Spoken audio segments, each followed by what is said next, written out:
This video demonstrates the steps involved in performing the LIPS assay.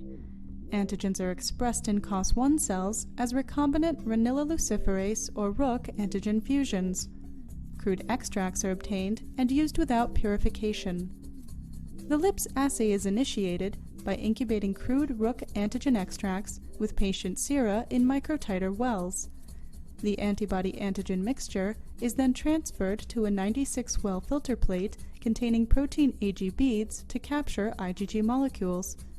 After washing the filter plate containing the protein Ag beads, antibody-bound Ruc-antigen is measured by the addition of selenterosine substrate, and light units are measured with a luminometer.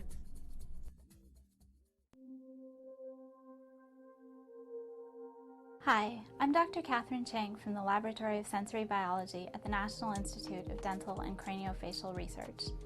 Today we will show you the procedure for LIPS, Luciferase Immunoprecipitation Systems.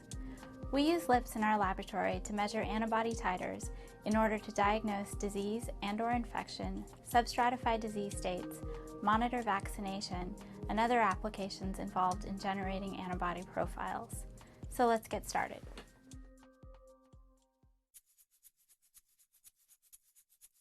Prior to beginning transfection, plasmids for Renilla luciferase fusions are prepared in advance, as described in the BMC Biotechnology paper by Burbelo et al. 2005.